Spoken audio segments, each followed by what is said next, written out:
Music recording வந்து பண்ணதுக்கு கேட்டாங்க. அந்த பாட்டுக்கு வந்து இன்னும் மியூசிக் என்னை படைத்தவர் நீதானையா, பரிசுத்த நீதானையா, என்னை படைத்தவர் நீதானையா, பிதாவின் குமாரனே, பிதாவின் குமாரனே, பிதாவின் குமாரனே, பிதாவின் குமாரனே, எங்களுக்கு இரங்குமையா, எங்களுக்கு இரங்குமையா, எங்களுக்கு இரங்குமையா, எங்களுக்கு இரங்குமையா,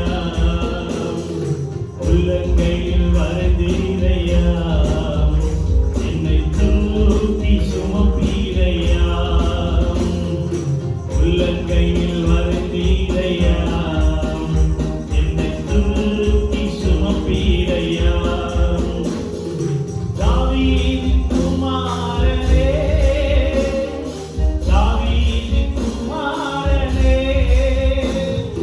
தாவீதின் குமாரனே, தாவீதின் குமாரனே, எங்களுக்கு இரங்குமையா, எங்களுக்கு இரங்குமையா, எங்களுக்கு இரங்குமையா,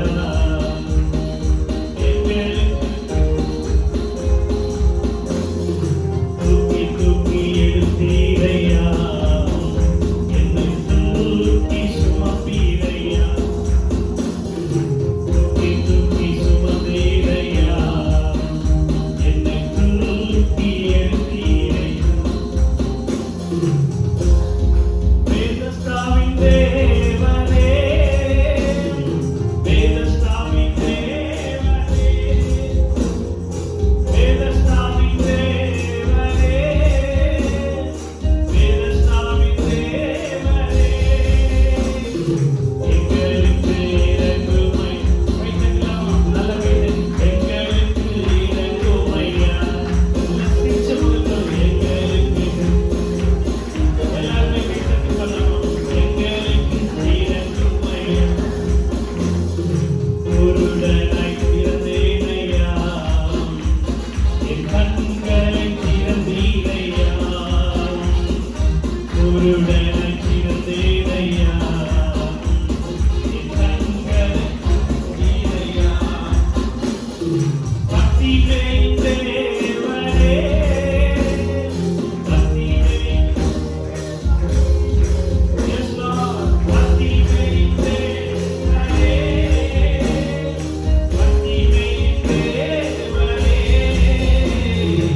எங்களுக்கு இரங்குமையா, கைத்தட்டி சொல்லுவோமாக, எங்களுக்கு இரங்குமையா,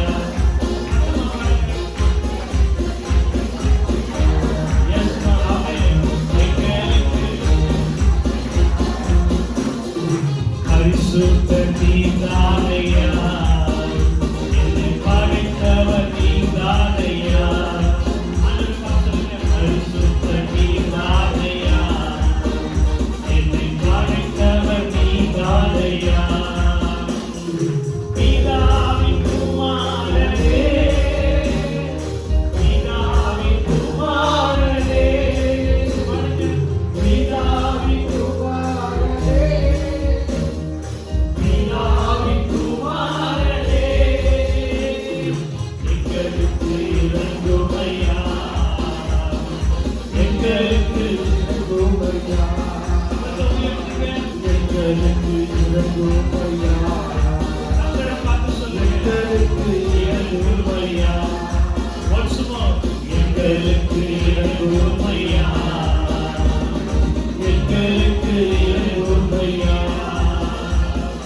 எங்களுக்கு இரங்குமையா, எங்களுக்கு இரங்குமையா, எங்களுக்கு இரங்குமையா, எங்களுக்கு இரங்குமையா, ஆமென். எங்களுக்கு இரங்குமையா, ஆண்டவரே, உம்முடைய பிரசன்னம்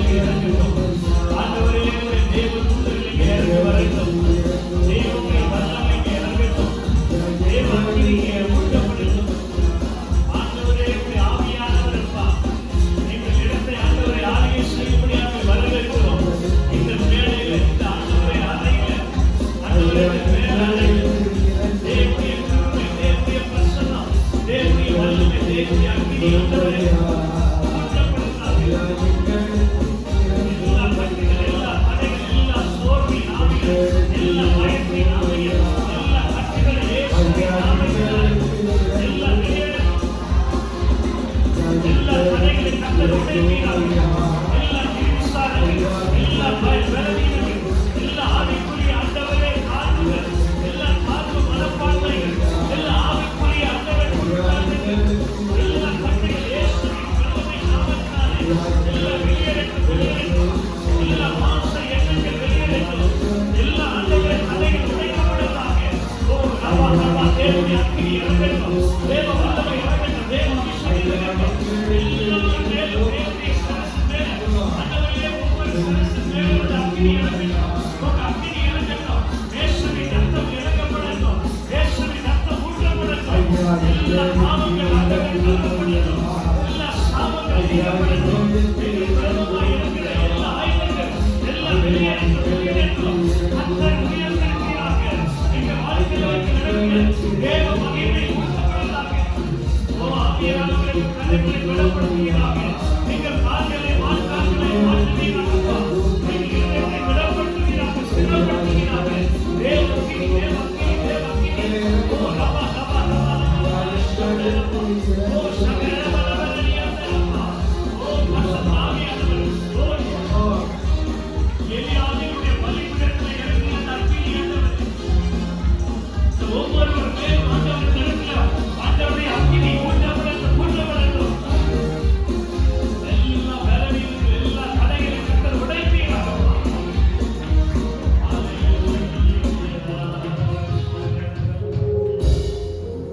கையை உயர்த்தி கண்ணை மூடி சொல்லு. நிறைய பேரு இங்க இருக்கிறோமே தவிர அவருடைய இருதயம் எல்லாம், சிந்தனை எண்ணங்கள்லாம் கவலைப்பட்டு கொண்டிருக்கலாம். எதையோ யோசித்து கொண்டிருக்கலாம். எதையோ நினைச்சிட்டு பயந்து கொண்டிருக்கலாம். என் வாழ்க்கை எப்படியா இருக்கு? என் வாழ்க்கையில என்னைக்கு சமாதான சந்தோஷத்தை நான் பார்க்க போறேன்? இப்படியெல்லாம் நீங்க கலங்கி கொண்டிருக்கலாம். குடும்பத்தை குறிச்சு, எதிர்காலத்தை குறிச்சு, பிள்ளைகளை குறிச்சு. அருமையான தேவ பிள்ளைகள், உங்க வாயை திறந்து நீங்க எப்பெல்லாம் நீங்க ஆராதனை செய்கிறீங்களோ அந்த துக்கத்தெல்லாம் கர்த்தர் சந்தோஷமாய் மாற்றும். பிரச்சனைகளுக்கெல்லாம் ஒரு முடிவை கர்த்தர் கொடுப்பார். துதிக்கிற இடத்துல கர்த்தருடைய பிரசன்னம் இறங்கும். அந்த பிரசன்னம் மலை போல இருக்கிற பிரச்சனைகளை மெழுகு போல மாற்றும் என்று வேதம் சொல்கிறது. அப்படியே கையில் இருக்கிற இடத்துல கைகளை உயர்த்தி இப்பவாச்சு முழு இருதயத்தோடு, முழு பலத்தோடு, முழு சிந்தையோடு உங்களை கர்த்தர் பார்க்கிறார் என்ற எண்ணத்தோடு, உணர்வோடு நீங்க அவரை பார்த்து சொல்லுங்க. உம்மை முழு உள்ளத்தோடு ஆராதிப்பேன், முழு பலத்தோடு அன்பு கூறுவேன். ஆராதனை, ஆராதனை, ஆராதனை, ஆராதனை. மெய்மறந்து பாடுங்க. ஆராதனை, ஆராதனை. ஆண்டவரே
தந்தீரே நன்றி ஐயா உம்மை முழு உள்ளத்தோடு ஆராதிப்பேன் முழு பலத்தோடு அனுசரணை ஆராதனை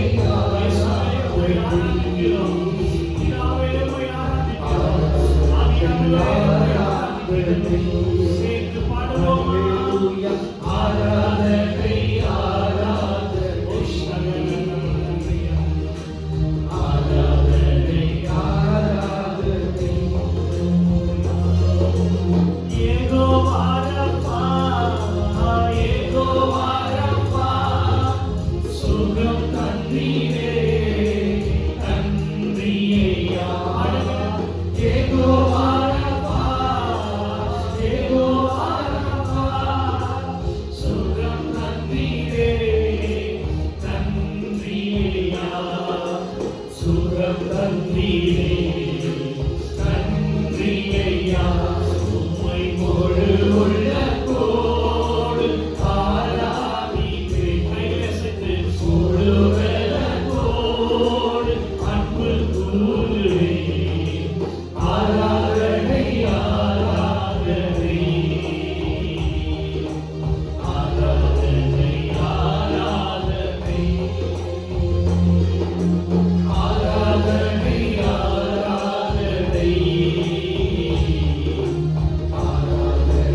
ஆராதனை கண்ணில் மூடி அந்த வார்த்தைகளை நீங்க சொன்னீங்கன்னா எப்படி இருக்கும்? நீங்க தனிப்பட்ட விதமா கர்த்தரை பார்த்து சொன்னீங்கன்னா எப்படி இருக்கும்? நீங்களும் கர்த்தரும் பேசிக்கிட்டீங்கன்னா எப்படி இருக்கும்? அதை போல அப்படியே கையில் உயர்த்தி சொல்லுங்க பார்க்கலாம். உம்மை முழு உள்ளத்தோடு ஆராதிப்பேன் முழு பலத்தோடு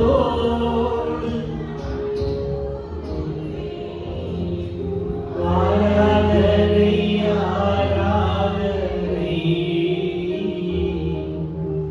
ஆராதனை ஆராதனை. இதோட அர்த்தம் என்னன்னா, ஆண்டவரே உம்மை தவிர என் இடத்துல இந்த உலகத்தை நேசிக்க மாட்டேன் ஆண்டவர். உம்மை தவிர எனக்கு பணம் பெருசு கிடையாது ஆண்டவர். உம்மை தவிர என் சொந்த பந்தெல்லாம் பெருசு கிடையாது ஆண்டவர். உம்மை தவிர ஆண்டவரே அப்பா மனிதர்கள் முக்கியம் கிடையாது அப்பா. உம்மை மாத்திரம் தான் நேசிப்பேன் அப்பா. உம்மை மாத்திரம் தான் ஆராதிப்பேன் அப்பா. நிறைய சினிமா நடிகர்கள் நம்பிக்கை வாழ்ந்துட்டு இருக்கிறாங்க. அரசியல்வாதிகள் பின்னாடி ஓடிக்கொண்டிருக்கிறாங்க. இங்கே அங்கே ஓடி சமாதானத்துக்காக சந்தோஷத்துக்காக பீச்சு பார்க்க மாலைன்னு சொல்லி மனுஷன் ஓடிக்கொண்டிருக்கிறான். எங்குமே அதெல்லாம் கிடைக்காது, நிரந்தரமா கிடைக்காது. ஏசப்பாவுடைய சமூகத்துல மாத்திரம்தான் உண்மையான சமாதானம் கிடைக்கும். அவரை பார்க்கிறவருடைய முகத்தால் வைக்கப்பட்டு போவதில்லை என்று வேணும் சொல்லுகிறது. அவருடைய முகங்களை தான் கர்த்தர் பிரகாசிக்க பண்ணுவார். இந்த உலகை ஏமாற்றும், இந்த உலகம் ஒரு நாள் கைவிடும். கூட இருக்கிறவன் நமக்கு குழி பறிப்பான். கர்த்தர் நம்மை விட்டு விலகாதவர், நம்மை கைவிடாதவர். ஆண்டவரை பார்த்து கடைசியா சொல்லி முடிக்கலாமா? கைகளை உயர்த்தி சொல்லுவோம். முழு உள்ளத்தோடு ஆராதிப்பேன் முழு பலத்தோடு அன்பு கூறுவேன் ஆராதனை ஆராதனை ஆராதனை ஆராதனை. நீங்க யாரெல்லாம் ஆராதனை செய்கிறீங்களோ நீங்க எல்லாம் தேவனுடைய பிள்ளைகள் என்று கர்த்தர் முத்திரை போடுகிறார். உங்க வாய் யாருடைய வாயெல்லாம் கர்த்தரை துதிக்கிறதோ அவன் தேவனுடைய புத்திரர் என்று நீங்கள் அழைக்கப்படுவீர்கள். ஆனா இன்னைக்கு நிறைய பேரை பிசாசு வாய் அடைச்சு வச்சிருக்காங்க. இன்னைக்கு போன்ல மணிக்கணக்கா பேசுவாங்க, மனுஷனை நேசிச்சு பேசுவாங்க. ஆனா கர்த்தரை ஆராதிக்கிறதுக்கு வாயை பிசாசு திறக்க விடவே மாட்டான். எதையோ அந்த நேரத்துல யோசிக்க வைப்பான். பிரியமானவர்களே, நீங்களும் நானும் கிறிஸ்தவர்கள் என்று சொன்னால், நீங்களும் நானும் தேவனுடைய பிள்ளைகள் சபைக்கு வருவது எவ்வளவு உண்மை, எவ்வளவு நல்ல விஷயமோ, அதை காட்டிலும் மேலான பாக்கியமான ஒரு விஷயம் நம்ம வாயை கர்த்தரை ஆராதிக்கிற வாயாய் மாறணும். நம்ம இங்க வந்துட்டு அப்படியே வேடிக்கை பார்த்துட்டு போறவர்களா இருக்கிறத விட நம்ம கர்த்தரை ஆராதித்து போகிற கூட்டம் ஒரு பாக்கியம் உள்ளது. கர்த்தரை ஆராதித்து எத்தனையோ தேவ பிள்ளைகளை அவருடைய வாழ்க்கையில கர்த்தர் அற்புதங்களை செய்திருக்கிறார். ஆண்டவரை நீங்களும் துதித்து பார்க்கும்போது, மகிமைப்படுத்தும் போது, இப்ப இருக்கிற நிலைமையோட கர்த்தர் உங்களை உயர்த்துவார் என்பதுல சந்தேகமே இல்லை. கையில தண்ணி கர்த்தருக்கு மகிமை கொடுத்து பார்க்கலாம். Hallelujah, thank you Jesus, thank you Lord, hallelujah. ஆமென். கண்களை திறக்கலாம். மீண்டும் இந்த வாய்ப்பை கர்த்தர் கொடுத்ததற்காக மீண்டும் ஒரு விஷயம் நான் கர்த்தருக்கு மகிமையை செலுத்துகிறேன். இன்றைக்கு தேவனுடைய வார்த்தை என்னன்னா, சகிப்பு தன்மை உள்ளவர்களாய் இருக்க வேண்டும். எல்லாரும் சொல்லுங்க பார்க்கலாம், எப்படி இருக்கணும்? சகிப்பு தன்மை உள்ளவர்களாய் இருக்கணும். இன்னைக்கு நம்மளை ஏதாவது ஒரு வார்த்தை நமக்கு தெரிஞ்சவங்களோ தெரியாதவங்களோ போன்லயோ அல்லது ஏதாவது ஒரு இடத்துல நமக்கு ஏதாவது ஒரே ஒரு வார்த்தை நம்மளை அவமானப்படுத்திட்டாங்கன்னா நமக்கு வரும் பாருங்க. எல்லாருக்கும் இல்ல, சில பேருக்கு சுருன்னு என்ன வரும், அப்படியே கோபம் வரும். சொல்லுவாங்க பத்திக்கிட்டு வரும். எப்படி வரும்? பத்திக்கிட்டு வரும். எறா அருவாள் அப்படின்ற மாதிரி ஒரு வேகம் வரும். எறா ஒரு கொம்பை, எறா எது கையில கிடைக்குதோ எப்படி நீ என்ன சொல்லலாம், பேசலாம் அப்படின்னு ஒரு வேகம் வருது பாருங்க. இது உலகத்தானுக்கு வேணா சரிப்பட்டு வரலாம். பைபிளை சுமக்கிறவங்க, பைபிளை படிக்கிறவங்க, மெயினா சர்ச்சுக்கு வரவங்க, சரி அவங்களுக்கு இது சரிப்பட்டு வராது. ராமேன் சொல்லுங்க பார்க்கலாம். இன்னைக்கு சில பேருடைய வாழ்க்கையில அவங்க கர்த்தர் நல்ல ஆசீர்வாதத்தை கொடுத்துட்டே இருப்பார். நல்ல மனசு விரும்புற காரியெல்லாம் நடந்துட்டே இருக்கும். அப்பெல்லாம் அவங்க சந்தோஷத்தை பார்க்கணுமே, மகிழ்ச்சியை பார்க்கணுமே. பணம் கொஞ்சம் நிறைய கர்த்தர் கொடுத்துட்டாருன்னா தாம் எல்லாருக்கும் என்ன பண்ணுவாங்க, ஒரே செலவு பண்ணுவாங்க. ஆனா அதே வாழ்க்கையில கொஞ்சம் கஷ்ட காலம் ஸ்டார்ட் ஆயிடுச்சுன்னா, பணம் எல்லாம் செலவாயிடுச்சுன்னா அவங்களுக்குள்ள சகிப்பு தன்மையே வராது. அவங்களுக்குள்ள ஒரு விரக்தி வரும், வெறுப்பு வரும். என்ன இந்த ஆண்டவர் இந்த நேரம் பார்த்து என்னை கைவிட்டார், இந்த நேரம் பார்த்து எனக்கு உதவி செய்யலையே, இந்த நேரத்துல நான் ரொம்ப கஷ்டப்படுறேனே அப்படிலாம் சொல்லி விரக்தி அடைவாங்க. சகிப்பு தன்மையே இருக்காது.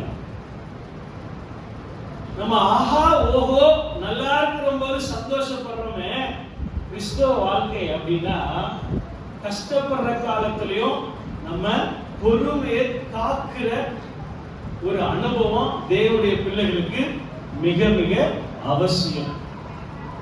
அதுல எப்படி நமக்கு வேகம் வருதோ அதே போல கோபத்தை விட, வேகத்தை விட பொறுமை அதை விட ரொம்ப ரொம்ப முக்கியம், ரொம்ப பெரிய விஷயம்.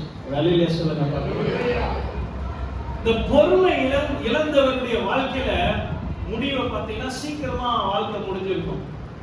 அவசரப்பட்டு நிறைய பிரச்சனைகளை அவங்க சந்திப்பாங்க, நிறைய கஷ்டங்களை அவங்க சந்திச்சுட்டே இருப்பாங்க. சொல்லுவாங்க, நான் அன்னைக்கு அவசரப்பட்டு ஒரு வார்த்தை பேசிட்டேன், ஏதாவது உலகத்தை விட்டே போயிருப்பாங்க.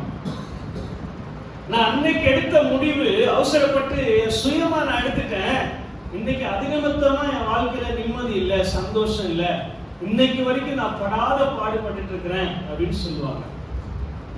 அப்போ தேவனுக்கு பிரியமான பிள்ளைகளை, இன்னைக்கு நான் பைபிள்ல இருந்து ஒரு சம்பவத்தை சுருக்கமா உங்களோட நான் பேச போகிறேன். பைபிள்ல ஒருத்தர் நமக்கு தெரிஞ்ச ஒருத்தர் இருக்காரு. ஐசக் பிரதர் கூட சொன்னார், தாவீது பாவம் செய்தாரு, கர்த்தரிடத்துல மன்னிப்பு கேட்டபோது கர்த்தர் மன்னித்தார். நம்ம ஆண்டவர் இரக்கம் உள்ளவர். ஆமென் சொல்லுங்க பார்க்கலாம். அப்போ இந்த தாவீது பாத்தீங்கன்னா வாசிங்களேன், சங்கீதம் 69:7 வாசிங்களேன். சங்கீதத்துல 69ஆம் அதிகாரம் 7ஆம் வசனம் வாசிங்க. உமது நிமித்தம் நிந்தையை சகித்தேன். இது சொல்றவர் யாருன்னா ஒரு பெரிய அரசன். சொல்லுங்க, யார் சொன்னது? ராஜா, கிங்கு. இந்த அரசனுடைய ஆரம்ப கட்ட வாழ்க்கை எப்படி இருந்ததுன்னா, அவர் மறைக்கப்பட்ட ஒரு வாழ்க்கை வாழ்ந்தார். குடும்பத்துல நிறைய பேர் இருக்கிறாங்க, ஆனா இவர் எங்க தான் இருக்கிறாரு? ஆடு மேய்க்கிற இடத்துல மறைக்கப்பட்ட ஒரு வாழ்க்கை. தேவனுடைய பிள்ளைகளுடைய வாழ்க்கையில நம்ம கூட தேவனுடைய அந்த உன்னதமான சிறைகளுக்குள்ளாய் நம்ம எப்பவுமே மூடி மறைக்கப்பட்டிருக்கிறோமா அப்படின்றத நம்ம செக் பண்ணி பார்க்கணும். அடிக்கடி பைக்ல போகும்போது வீழ்ந்துட்டே இருக்கிறீங்களா? அடிக்கடி தலைவலி வந்துட்டே இருக்கா? அடிக்கடி பிரச்சனை, ஏதோ ஒரு வியாதி உங்களை தாக்கிட்டே இருக்கா? அடிக்கடி நீங்க மனசோர்வு அடைஞ்சிட்டே இருக்கிறீங்களா? சமாதானமே உங்களுக்கு பெர்மனண்டா இருக்கவே மாட்டீங்களா? என்னைக்கோ ஒரு நாள் தான் நிம்மதியா இருக்கிறீங்களா? நம்ம தேவனுடைய சிறைக்குள்ளாக சரியா பாதுகாப்புக்குள்ள வரல அப்படின்னு அர்த்தம். இந்த தாவீது மறைக்கப்பட்ட ஒரு வாழ்க்கை வாழ்கிறார். இவர் ஆடு மேய்க்கிற ஒரு வேலையை செய்து கொண்டிருந்தார். அப்பனா அவங்களுக்கு மரியாதையே கிடையாது. இன்னைக்கும் தேவனுடைய பிள்ளைகளாய் உண்மையா யாரெல்லாம் நடக்கிறாங்களோ, நடக்க விரும்புறாங்களோ, இந்த உலகம் சத்தியமா மரியாதை கொடுக்கவே கொடுக்காது. அல்லேலூயா. அப்ப இந்த தாவீதுடைய வாழ்க்கை ஆரம்பம் அற்பமா இருக்கு. இவர் அடுத்த ஒரு குணம், இவர்கிட்ட ஒரு குணம் இருந்தது. சும்மா சில பேர் இருக்கிறாங்க பாத்தீங்கன்னா, ஒரு வேலைன்னா அந்த வேலை மட்டும்தான் செய்வாங்க, மற்ற வேலை தெரியாதுன்னு ஈஸியா சொல்லிடுவாங்க. பட் கொஞ்சம் ஆர்வம் இருந்து ட்ரை பண்ணா கத்துக்கலாம், செய்யலாம். ஆனா அதெல்லாம் எனக்கு பிடிக்காதுங்க. சரி போட்டோம், அது அவங்க விருப்பம். இந்த தாவீது அப்படி இல்லை, கொஞ்சம் பாடவும் செய்யற, கொஞ்சம் கர்த்தரை துதிக்கவும் செய்யற. அப்போ ஏசப்பாவுடைய பிள்ளைங்க அப்படின்னு நம்ம சொல்லிக்கிறதுல நம்ம ரொம்ப பெருமை, ரொம்ப சந்தோஷம். ஆனா ஏசப்பாவுடைய பிள்ளைங்க சொல்றவங்களுடைய வாழ்க்கையில கர்த்தரை பாடுற ஒரு ஆர்வம் நமக்கு இருக்கணும்.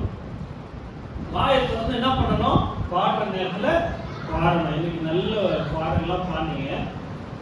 அப்போ இந்த தாவீதுக்குள்ளாய் கர்த்தரை பாடுகிற சங்கீதம் 150 சங்கீதங்கள்ல நிறைய சங்கீதங்கள்ல இந்த தாவீது தான் எழுதியிருக்கிறார். அது எழுதியிருக்கிறார் அப்படிலாம் ஈஸியா சொல்லிட்டு போயிட முடியாது. மேல இருக்கிற வார்த்தைகளை ஒவ்வொரு சங்கீதத்திலும் படிச்சு பார்த்தீங்கன்னா, ராக தலைவனுக்கு ஒப்புவிக்கப்பட்ட சங்கீதம். Choir master, music master, music director, இவர் என்ன பண்ணுவாரா, எழுதி இது கரெக்டா இருக்கா, இந்த ராகம் சரியா இருக்கா, இந்த ராகம் கரெக்டா நான் பாடுறேனா அப்படி எல்லாம் செக் பண்ணிட்டு அந்த லீடருக்கு என்ன சொல்லுவாங்க, சப்மிட் பண்ணுவாங்களா, ஒப்புவிப்பார். அப்போ இவருக்குள்ள அந்த தேவனை பாடுற பாட்டு மேல எவ்வளவு கவனம் இருக்கு பாருங்க. ஏனோ தானே அப்படின்லாம் பாடல அவரு. சில பேர் சொல்லுவாங்க, எப்படி பாடினாலும் கர்த்தர் அங்கீகரிப்பார். நான் இல்லைன்னு சொல்லல, அது யாரும் இல்லைன்னு மறைக்கவே மாட்டாங்க.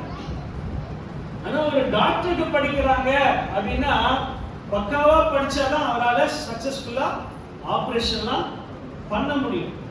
எப்படி ஆபரேஷன் பண்ணாலும் பொழைச்சுக்குவார் அப்படின்னா டவுட் தான். எப்படி எலக்ட்ரிஷியன் வேலை செஞ்சாலும் சரியாயிடும் அப்படின்னா டவுட் தான். எப்படி நம்ம இஷ்டத்துக்கு வேலைக்கு போனாலும் பரவாயில்ல அப்படின்னா தப்பு தான். இஷ்டத்துக்கு நம்ம வந்து ஊழியத்திலேயோ ஆறார நேரத்திலேயோ அல்லது நம்ம குடும்ப இஷ்டத்துல மற்ற வேலை காரியங்கள்ல நம்ம ஏனோதான அப்படின்னு இருக்கிறதும் தப்பு தான். அது சரிப்பட்டு வராது. அல்லேலூயா. அப்போ பிரியமானவர்களே, இதெல்லாவற்றையும் மனுஷன் என்ன பண்றான்? ப்ராப்பரா கத்துக்கிறான். ஒரு சயின்டிஸ்ட் ஆகணும், ஒரு டாக்டர் ஆகணும், ஒரு டீச்சர் ஆகணும், ஒரு இன்ஜினியர் ஆகணும் அப்படின்னா சரியா படிக்கிறாங்க, சரியா போய் அட்டென்ட் பண்றாங்க, நிறைய நாலேஜ் வாங்கிக்கிறாங்க. ஆனா பாடணும் அப்படின்னும் போது, நான் வந்து ஏதோ மியூசிக் தெரிஞ்சனால இதெல்லாம் பேசுறேன்னு நினைக்காதீங்க, இது குறையா சொல்லல. ஒரு சின்ன ஒரு காரியம் தான், அதை நம்ம கொஞ்சம் ஆர்வத்தோட நம்ம செஞ்சா கர்த்தர் நமக்கு அதுல ஒரு உயர்வை தருவார் அப்படின்னு நான் சொல்ல வரேன். அல்லேலூயா. அப்போ ஒரு பாட்டு நம்ம பாடுறோம் அப்படின்னா நம்ம பயபக்தியோடு ஜெபத்தோடு, ஒரு காணிக்கை பாட்டு கொடுக்குறாங்க, ஒரு ஆராதனை நடத்த சொல்றாங்க அப்படின்னும் போது நம்ம அதுக்கு முன்பதாகவே நம்ம ஜெபத்தோடு ஆண்டவர்கிட்ட கேட்டு, ஆண்டவரே என்ன பாட்டு பாடணும் ஆண்டவரே அப்படின்னு நம்ம ஜெபித்து விட்டு வந்து பாடும்போது, இந்த 100 பேர்ல 200 பேர் ஏதோ ஒரு கூட்டத்துல ஒருத்தராத அந்த வார்த்தைகள் என்ன பண்ணோம், நம்மளை போய் தோட கர்த்தர் கிரியை செய்வார். இல்லைன்னா மைனஸ் தான். அப்போ பிரியமானவர்களே, இந்த தாவீது அப்படி நேர்த்தியா, சங்கீதம் 33 வாசிக்க வேணாம், அந்த வார்த்தை அழகா சொல்லுகிறது, வாத்தியங்களை நேர்த்தியாக வாசி. தாவீது சொல்றார், நீதிமானோ பாடி மகிழ்கிறான். எங்களுக்கெல்லாம் என்ன வேலைன்னா, எங்களுக்கு உங்களை மாதிரி பெரிய பெரிய ஐடியோ டாக்டரோ இல்லை ஏதோ அக்கௌண்டன்ட்டோ ஏதோ வேலைன்னா எங்களுக்கு சரியா தெரியாது. எங்களுக்கு முக்காவாசி வேலையை நாங்கள் பாடிக்கிட்டே இருக்கிறோம். நீதிமானுடைய வேலை என்ன? நீதிமானோ பாடி மகிழ்கிறான். பாடுறவங்களுடைய வாழ்க்கையில மகிழ்ச்சியை கர்த்தர் கொடுத்துட்டே இருப்பார். அல்லேலூயா. அப்போ கவனிக்கிற தாவீது பாடுகிற ஒரு தேவனை துதிக்கிறவராக இருக்கிறார். அதுக்கப்புறம் பாத்தீங்கன்னா இவரை வந்து கர்த்தர் வந்து ஆண்டவர் இருதயத்துக்கு ஏற்றவன் அப்படின்னு சொல்லி சர்டிபிகேட் கொடுக்குறார். அந்த சர்டிபிகேட்லாம் நம்ம எல்லாம் வாங்குவோமா அப்படின்னு கொஞ்சம் அவங்களுக்கு தான் செக் பண்ணி பார்க்கணும். அவ்வளவு தைரியம் வர மாட்டேங்குது. என்னை பார்த்து கர்த்தர் வந்து இருதயத்துக்கு ஏற்றோம் அப்படின்னு சொல்லுவார்னா என்னால சொல்ல முடியல. காரணம் என்ன? பேருக்கு நான் கிறிஸ்தவன், ஆனா உள்ளத்துல நான் என்னென்ன தவறான எண்ணங்கள் எனக்குள்ள ஓடிட்டு இருக்கு.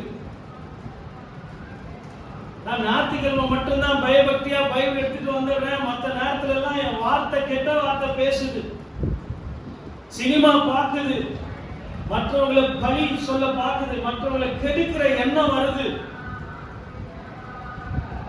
இப்படிப்பட்ட எண்ணத்தை வச்சுக்கிட்டு கர்த்தர் வந்து என்னை வந்து பார்த்து நான் வந்து தைரியமா சொல்லவே முடியும்.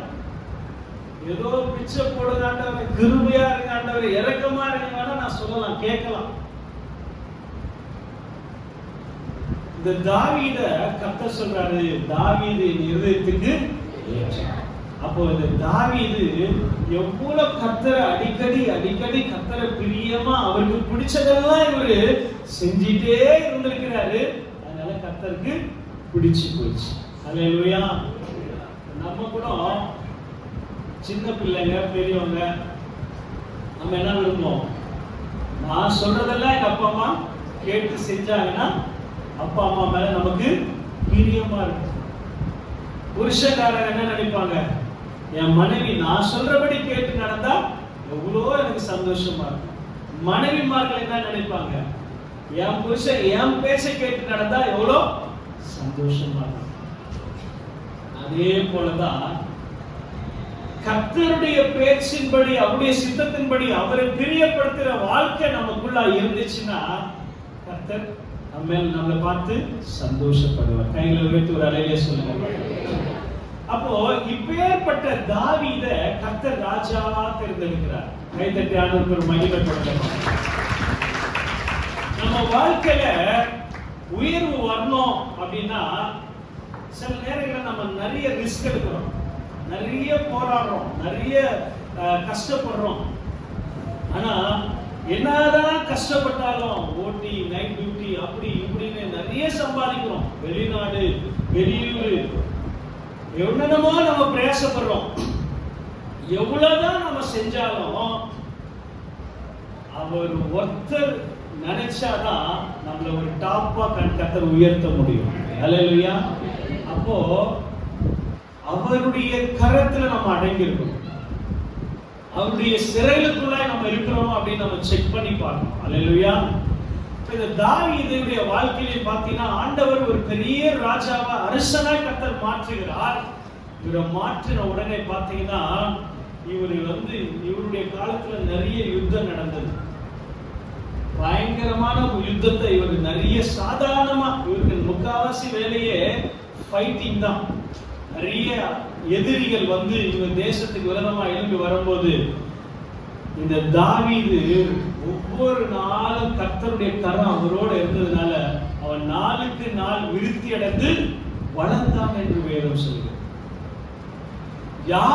யார் மேல யார் கூட கர்த்தருடைய கரம் இருக்கோ அவங்களுக்கு தீங்கு அணுகாது. அவங்களுக்கு விரோதமாய் மனுஷனுடைய பேச்சுகள் ஒன்றும் பண்ணாது. அவங்களுக்கு விரோதமா மந்திரமோ சாத்தானுடைய சதிகளோ கட்டுகளோ கிரிகளோ ஒன்றும் அவங்கள மேற்கொள்ளவே முடியாது. காரணம் என்னன்னா தேவனுடைய கரமே நம்மோடு இருக்கும்போது யாரும் எழும்பி நிற்பதில்லை. ஹல்லேலூயா. இந்த அரசன் பாத்தீங்கன்னா எந்தெந்த யுத்தத்துல இவர் யுத்தம் பண்ண போறாரோ எல்லா யுத்தத்திலும் கர்த்தர் சக்சஸ்ஃபுல் வெற்றியை மாத்திரம் தான் கொடுத்துட்டே இருந்தார். 100க்கு 99 கூட சொல்லலாம். நிறைய யுத்தத்தை செஞ்சிருக்காரு.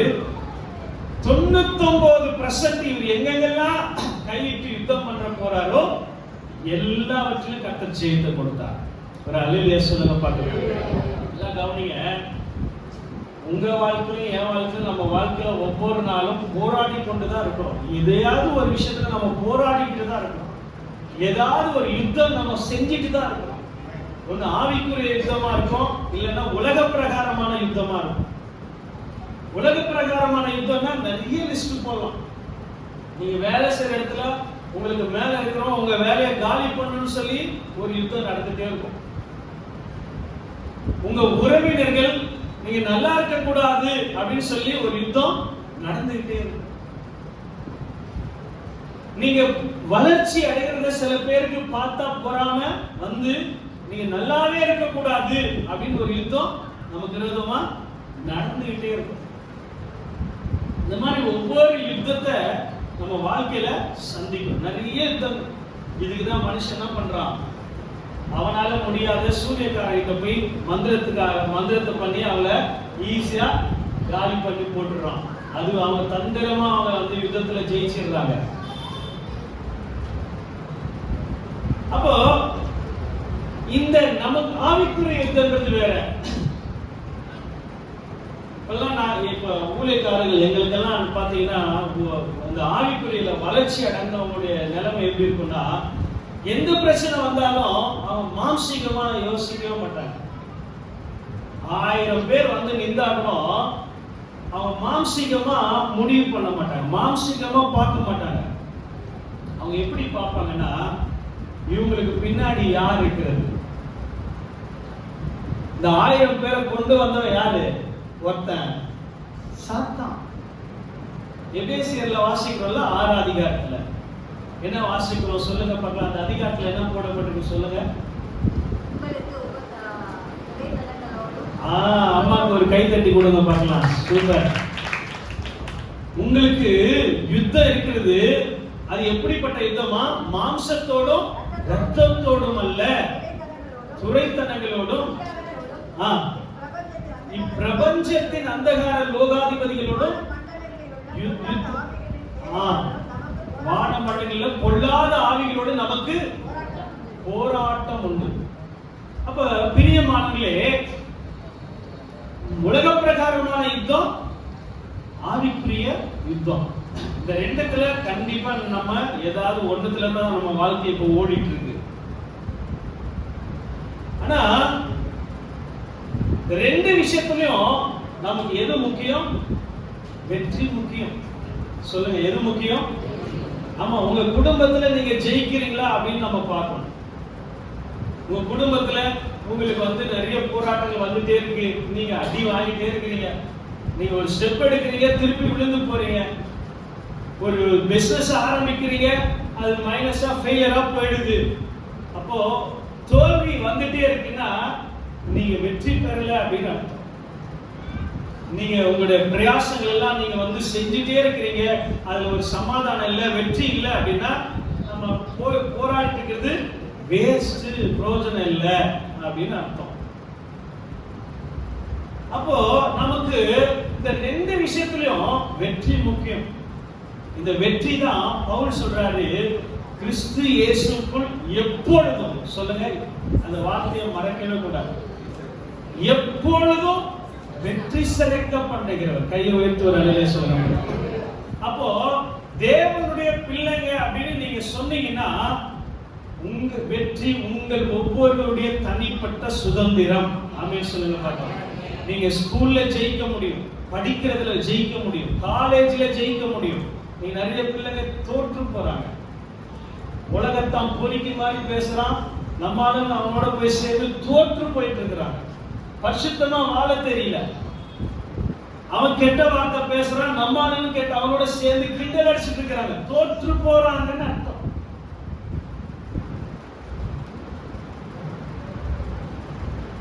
ஆனா தேவன் வந்து ஒரு கிறிஸ்தவர்களுக்கு எப்பவுமே எல்லாவற்றிலும் வெற்றியை ஈஸியாக கொடுக்கிறார். அல்லேலூயா, எளிதாக கொடுக்கிறார். கர்த்தருடைய பிள்ளைகளா இருக்கும்போது கர்த்தருடைய சமூகத்துல அந்த போராட்டங்களையோ பிரச்சனைகளையோ கவலைகளை கர்த்தரிடத்துல வைக்கும்போது இந்த போராட்டத்துல கர்த்தர் நமக்கு வெற்றியை கொடுக்கிற தேவனா இருக்கிறார். அல்லேலூயா. பாருங்க, ஜெபம் பண்ணாங்க, வார்த்தைகள்லாம் காதுல விழுது. சில நேரத்துல கவனிக்க மாட்டேன், சில நேரத்துல அந்த வார்த்தைகள் பாருங்க காதுல விழுது.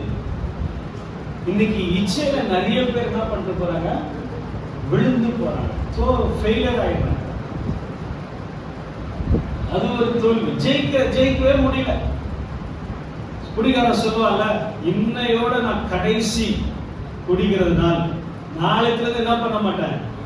அதே மாதிரிதான் இன்னைக்கு வரைக்கும் அசுத்தமான படங்களை பார்த்துட்டேன், இனிமேல் நான் பார்க்கவே மாட்டேன், எனக்கே அருவருப்பா இருக்கு, எனக்கே மேல பிடிக்கல அப்படிலாம் பேசுவாங்க. நாளைக்கு வரும்போது குடிகாரன் பேச்சு விடிஞ்சா போச்சு. ஒரு அலையிலேயே சொல்ல பார்க்கலாம். அப்போ பிரியமானே நமக்கு வெற்றி முக்கியம் இல்ல, பரலோகத்துல நமக்கு கிரீடம் முக்கியம் போல இந்த உலகத்துல வாழ்ற வரைக்கும் நமக்கு வெற்றி முக்கியம். நம்ம எல்லாவற்றிலும் ஜெயம் கொள்ளும்படியாக கர்த்தர் நமக்கு இந்த உலகத்துல நம்மை பிறக்க வைத்திருக்கிறார். அல்லேலூயா. நம்முடைய விசுவாசமே உலகத்தை ஜெயிக்கிற ஜெயம். ஜெயிக்கிற பிறந்தவர்கள் தான் நம்ம ஒவ்வொருத்தரும். அல்லேலூயா. சில பேரை நான் பார்த்திருக்கேன், எனக்கு இதெல்லாம் ஞாபகம் வருது பாருங்களேன். புருஷன் ரட்சிக்கப்பட்டிருக்க மாட்டாரு, மனைவி ரட்சிக்கப்பட்டிருப்பாங்க, நல்ல சபைக்கு வந்திருப்பாங்க, தப்பி தவறி லவ் பண்ணியிருப்பாங்க. அந்த பையன் சரியா சர்ச்சுக்கு வரவே மாட்டாங்க. இந்த அம்மா நல்ல பக்தியா இருந்திருப்பாங்க, அந்நிய பாஷையில எல்லாம் பேசியிருப்பாங்க. கல்யாணம் ஆகிட்ட பிறகு பாத்தீங்கன்னா அவங்க வீட்டுக்கார் சொல்லுவார், என்ன சொல்லுவாரா, நீ பொட்டு வைக்கணும், நீ அதை வைக்கணும், இதை வைக்கணும், நீ சர்ச்சுக்கு போக கூடாது அப்படின்னு சொல்ற பேச்சை இந்த அம்மா என்ன பண்றாங்க, உடனே கீழ்படுத்திடுவாங்க. அதுல அவங்க தோற்று போயிடுறாங்க, ஃபெயிலியர் ஆயிடுறாங்க. அல்லேலூயா.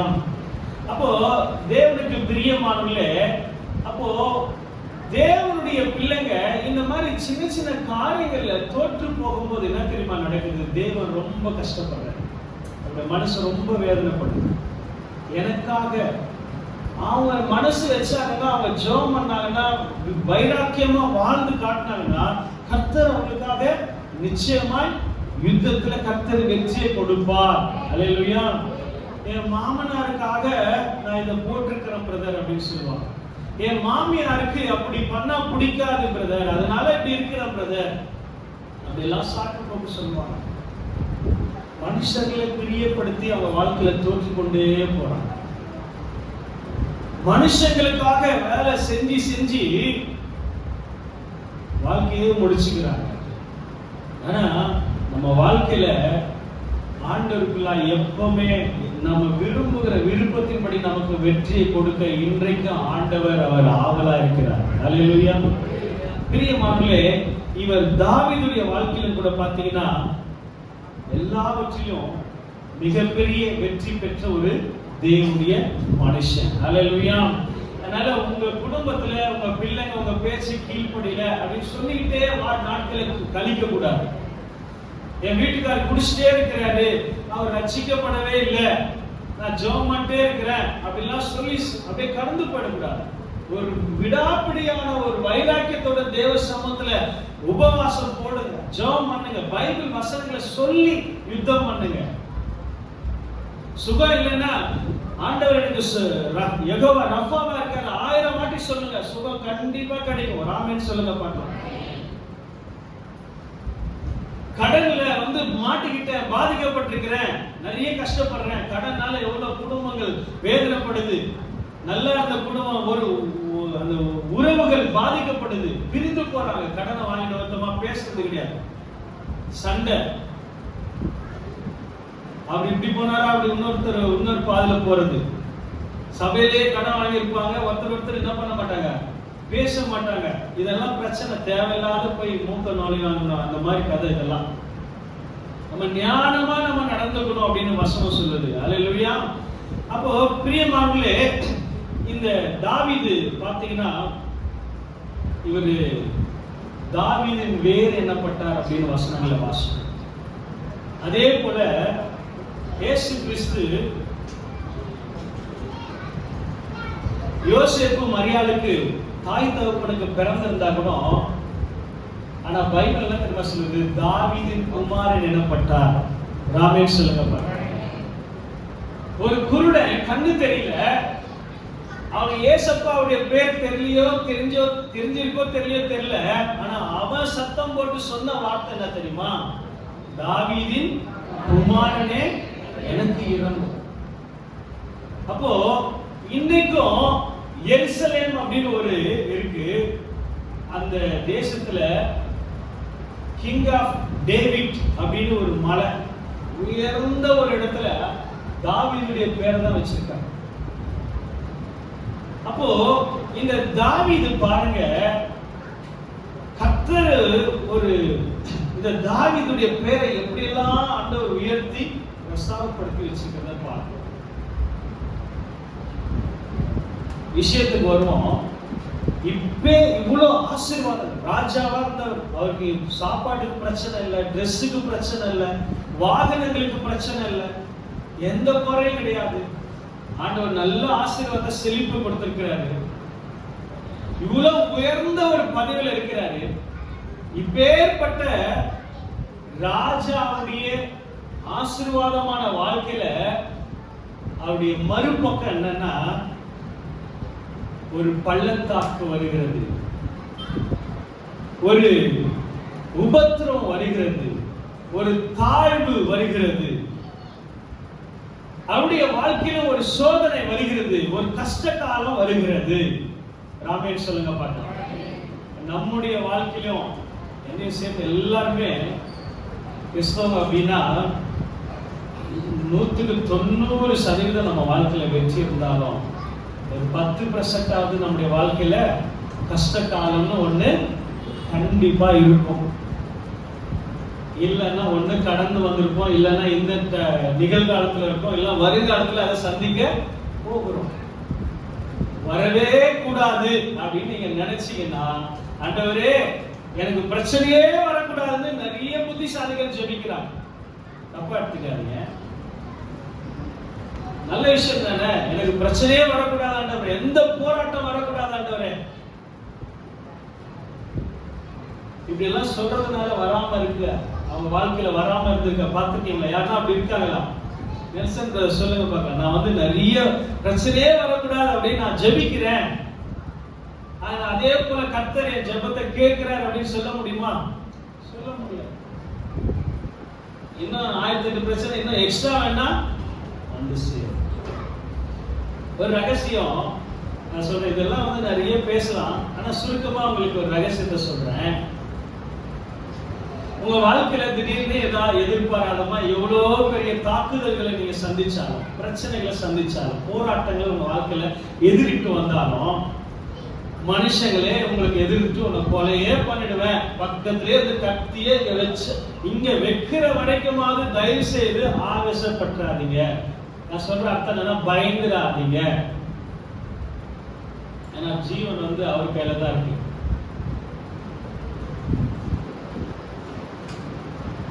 ஆயிரம் சொல்லுவாங்க, நமக்கு விதமா பேசுவாங்க, குறை சொல்லுவாங்க, நம்மள மனசை வேதனைப்படுத்துற வார்த்தை எல்லாம் பேசுவாங்க, சோர்வடைய பண்ணுவாங்க.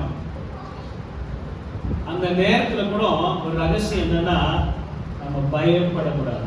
படகுல ஆண்டவர் சொன்ன வார்த்தை, அற்ப விசுவாசிகளே ஏன் பயப்படுது? புயல் வீசுது, கடல் கொந்தளிக்குது, படகு ஆடுது, வாழ்க்கை அதோட காலி அப்படின்னு நினைக்கிறாங்க. மனுஷன் அப்படிதான் நினைப்பான்.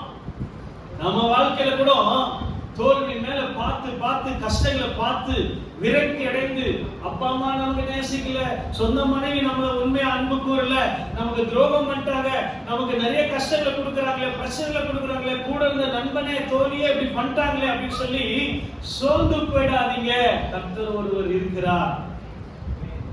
அந்த கர்த்தர் அந்த வாழ்க்கையை அப்படியே தலைகீழ திருப்பி அவரால் மாற்ற முடியும். ஹல்லேலூயா.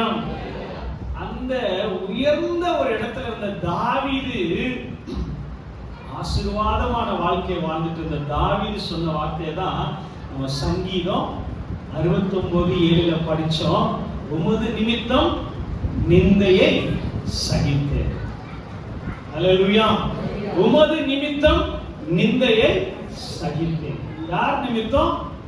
கர்த்தர் நிமித்தம். வாசிக்கலாமா? இந்த சம்பவம் எங்க நடக்குது அப்படின்னா, 2 சாமுவேல் 16ஆம் அதிகாரம் 12ஆம் வசனம். 2 சாமுவேல் 16ஆம் அதிகாரம் 12ஆம் வசனம்.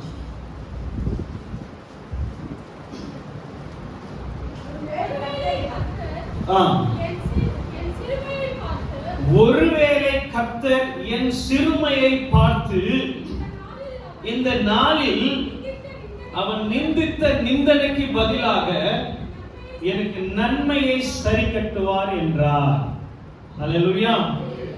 இங்க தாவீது சொல்லுகிறார், ஒருவேளை கர்த்தர் என் சிறுமையை பார்த்து இந்த நாளில் அவன் நிந்தித்த நிந்தனைக்கு பதிலாக. யார் நிந்திக்கிறாங்க அப்படின்னா, இந்த சம்பவத்தை நீங்க தெரிஞ்சிருக்கும். நான் உங்களுக்கு ஷார்ட் அண்ட் ஸ்வீட்டா உங்களுக்கு சொல்லி முடிக்க விரும்புறேன்.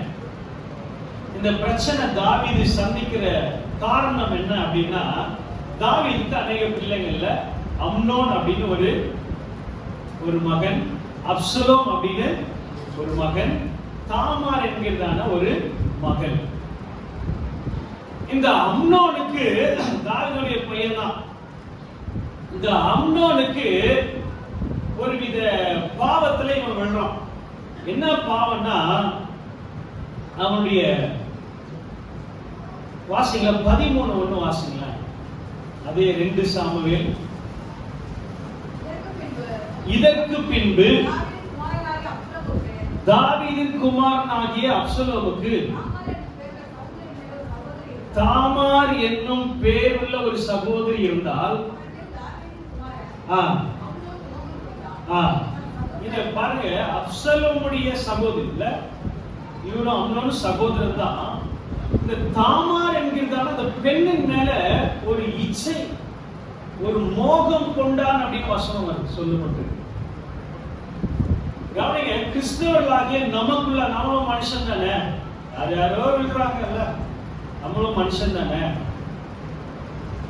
ஆனா ஒரு விஷயத்தை மறக்க கூடாது, நமக்கும் இச்சை வரும், நமக்கும் மோகம் வரும், நமக்கும் உலகத்து மேல பற்று கவர்ச்சி. இந்த உலகம் கொள்ளாததுங்க, ரொம்ப மோசம். ஒருத்தவங்க விலை வைக்கிறதுக்கு என்ன வேணாலும் வேஷம் போடுவாங்க, என்ன வேணாலும் ஆக்ஷன் பண்ணுவாங்க. இப்படிப்பட்ட உலகத்துல நம்ம வாழ்ந்துட்டு இருந்தாலும்,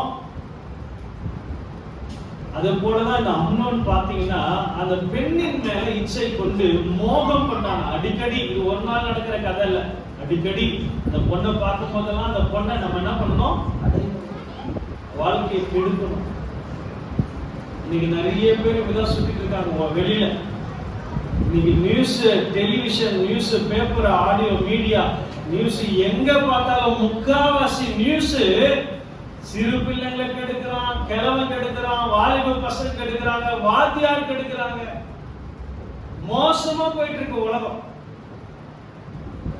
இச்சை பகிரங்கமா அப்படியே வெளியே துணிகரமா ஒரு ஆட்டோல போனா அந்த ஆட்டோக்காரன் போற வழியிலேயே கெடுத்துறோம். எவ்வளோ நியூஸ் நம்ம பார்க்கணும். அது போலதான் இந்த அம்னோன் அந்த தாமார் மேல மோகம் கொண்டான் அப்படின்னு வசனம் போட்டிருக்கு. பிரியமானவர்களே, நமக்குள்ளாக நம்ம வந்து பாத்தீங்கன்னா நம்ம ஜெபிக்கலாம், பரிசுத்தவான்களா இருக்கலாம், பயபக்தியா இருக்கலாம். ஒரு விஷயத்த கர்த்தர் சொல்லி வச்சிருக்கிறாரு. பவுல் சொல்றாரு, இந்த மாதிரி உலக சிந்தனைகள், உலக இச்சைகள் நம்முடைய சிந்தனைகளை வர்றதுக்கு முன்பதாகவே பவுல் சொல்றாரு, கனியற்ற அந்தகார கிரியைகளை கடிந்து கொள்ளணும். என்ன செய்யணும்? அப்போ இதுல இருந்து நமக்கு புரியுற ஒரு வார்த்தை என்னன்னா, ஒரு கெட்ட விஷயம்னா அதை சீப்போ அப்படின்னு சொல்ல கத்துக்கணும். நம்ம அது மேல ஒரு வெறுப்பு வரணும், ஒரு கசப்பு வரணும். ஆனா இன்னைக்கு ஆப்போசிட்டா சில பேர் என்ன பண்றாங்க, அது மேல ஒரு பட்டுதல் வைக்கிறாங்க, இன்னும் அதுக்கு முக்கியத்துவம் கொடுக்குறாங்க, இன்னும் அதை நேசிக்கிறாங்க. அதனால பிசாசு அவங்க விளைவிக்கிறதை பார்க்கிறோம். ஹல்லேலூயா. அருமையான தேவனுடைய பிள்ளைகளே, இந்த விஷயத்துக்கு வருவோம். இந்த அம்னோன் இந்த பெண்ணை வந்து கெடுத்துட்ட பிறகு அப்சலோமு காதுல இந்த நியூஸ் போகுது. அந்த பொண்ணு நல்ல பொண்ணுங்க, பாவம். அந்த பொண்ணுக்கெல்லாம் அந்த கெட்ட புத்தி இல்லவே இல்லை. இந்த அம்னோனுக்கு தான் அப்படி இருந்தது. இவன் அந்த பெண்ணை தவறா உபயோகப்படுத்திட்ட பிறகு பாத்தீங்கன்னா கொஞ்ச நாள் கழிச்சு அப்சலோம் காதுல இந்த நியூஸ் விடுறதுல அப்சலோம் பாத்தீங்கன்னா, அப்சலோம் பண்ண பிரச்சனையே இதுதான். ஒரு பெரிய போராட்டம் வெடிக்கிறதுக்கு காரணம் என்னன்னா, யுத்தத்தை கர்த்தருடைய கையில ஒப்பு கொடுத்தணும். நீங்களும் நானும் நமக்கு யுத்தம் வருதுன்னா தயவு செய்து இதை நம்ம கத்துக்கிட்டு தான் ஆகணும். கிறிஸ்தவ அப்படின்னு சொன்னா இந்த வசனம் என்ன சொல்லுதோ அதுதான் நம்ம செய்யணும். ஆண்டவர் சொல்றாரு, யுத்தம் கர்த்தருடையது, பழி வாங்குதல் எனக்குரியது. அவர் நம்ம விரும்பும் இன்னைக்கே யுத்தம் பண்ணணும் இல்ல இல்ல, அவர் நேர்த்தியா சிறப்பா பெஸ்டா செய்வார். நீங்களும் நானும் யுத்தம் செஞ்சீங்கன்னா அவன் இன்னைக்கு அடி வாங்க நாளைக்கு ஏச்சுக்குவான். ஆனா கர்த்தர் யுத்தம் செஞ்சாருன்னா இன்னைக்கு நல்லா இருப்பான், நாளைக்கு அடிச்சு தூக்கிடுவார். புரியுதா? நம்ம பாஷையில சொல்றவர். அல்லேலூயா சொல்லுங்க பாருங்க. அப்போ இந்த அப்சலோம் பண்ண தப்பு என்னன்னா, வாசிங்களா 13ஆம் அதிகாரம் 2 சாமுவேல் 13ஆம் அதிகாரம் 28ஆம் வசனத்தை வாசிங்க பார்க்கலாம். அம்னோன் திராட்சை ரசம் குடிக்கிற நேரத்தை பார்த்து அது நன்றாய் பார்த்திருங்கள், அப்பொழுது நான் அம்னோனை அடியுங்கள் என்று சொல்லுவேன். அப்போ நீங்க அவனை பயப்படாம அவனை என்ன செய்யணும்? கொன்று போடுங்க. பாருங்க, பண்ண பாவத்துக்கு தண்டனை. இந்த விஷயத்தையும் நம்ம ஞாபகத்துல வச்சுக்கணும். நம்ம செய்யற தேவன் நம்ம மனசாட்சி கண்டிப்பா சொல்லும், இது பாவம், இது ஏமாத்துறது, இது அநியாயம் பண்ற, அக்கிரமம் பண்ற, நல்ல கணக்கு எழுதுறீங்க, தவறான காரியங்கள் நம்ம செய்யறோம். கண்டிப்பா நம்ம மனசாட்சி நமக்கு தெரியும். ஆனா நம்ம யாரும் பார்க்கலன்னு சொல்லி நம்ம ஒரு வேலை செஞ்சிடலாம். ஆனா நிச்சயமா தண்டனை உண்டு. ராமேன் சொல்லுங்க பார்க்கலாம். அல்லேலூயா சொல்லுங்க பார்க்கலாம். பாவத்தின் சம்பளம் மரணம். அதுக்கு எந்த எக்ஸ்கியூஸ் எதுவுமே கிடையாது. அப்போ இந்த அம்னோன் பாருங்க, பாவம் செய்யும் போது இனிப்பா இருந்தது. ஆனா அதே பாவத்தின் நிமித்தமாய் அவன் கொலை செய்யப்பட்டான். அப்ப இந்த அப்சலோமும் பாத்தீங்கன்னா இவர் பண்ற ஒரு மிஸ்டேக்கும், யுத்தத்தை கர்த்தரிடத்துல ஒப்பு கொடுக்காம இவருக்கு ஸ்டெப் எடுத்துட்டாரு. பாருங்க, இவன் ஸ்டெப் எடுத்த பிரச்சனை தன் தகப்பனாகிய தாவீதுக்கே வந்து வினையா முடிஞ்சிச்சு. அதுக்கப்புறம் பாத்தீங்கன்னா அப்சலோம் செய்த தவறுகள், இந்த சம்பவம் நடந்துட்ட பிறகு அப்பாவுக்கு தெரிஞ்சிச்சுன்னா, தாவீது ராஜாவுக்கு தெரிஞ்சிச்சுன்னா நம்ம அடிச்சு கொண்டு போட்டுருவாருன்னு சொல்லிட்டு இவன் கேசூர் என்கிறதான ஒரு தேசத்துக்கு ஓடி போய் 2 வருஷங்கள் 3 வருஷங்கள் அங்க வந்து உயிர் வாழ்ந்துட்டு இவருக்குள்ள அப்பாவை பார்க்கணும், திரும்ப தேசத்துக்கு போகணும் அப்படின்னும் போது ஒரு டிராமா எல்லாம் செட் பண்ணி யோனாதாப் அப்படின்ற ஒரு தாவீதுடைய சேவகனுடைய இடத்துல இந்த விஷயத்தெல்லாம் சொல்லி திரும்ப அப்சலோம் வந்து தாவீதுல கொண்டு வராங்க. தாவீதுல கொண்டு வரும்போது தாவீதுக்கு தம் பிள்ளை மேல ஒரு விருப்பமே இல்லை. இவன் இப்படி கொலை செஞ்சுட்டானே என் பையனை அப்படின்னு சொல்லிட்டு அவன் முகத்தை கூட அந்த தாவீது பார்க்கவே விரும்பலையா. அப்படிப்பட்ட தாவீது பாத்தீங்கன்னா இவர் அந்த இடத்துல விட்டு அப்சலோம் போறாரு. திரும்பியும் 1 வருஷம் 2 வருஷம் தாவீது முகத்தை பார்க்கல, பேசல அப்பா கிட்ட. இப்படிப்பட்ட ஒரு சூழ்நிலை இருக்கும்போது அப்சலோமுக்குள்ள திரும்ப ஒரு மனத்தாங்கல் வந்து நான் வந்து அப்பாவை பார்க்கணும் அப்படின்னு சொல்லிட்டு திரும்பியும் தாவீது ராஜாத்துல வரும்போது கொண்டு வரப்படும் போது அவர் சொல்றாரு, அவர் ஃபர்ஸ்ட் வாசிங்களா 2 சாமுவேல் 15ஆம் அதிகாரம் 16ஆம் வசனம். இல்ல மன்னிக்கணும், 2 சாமுவேல் 15ஆம் அதிகாரம் 1ஆம் வசனம் வாசிங்க பார்க்கலாம்.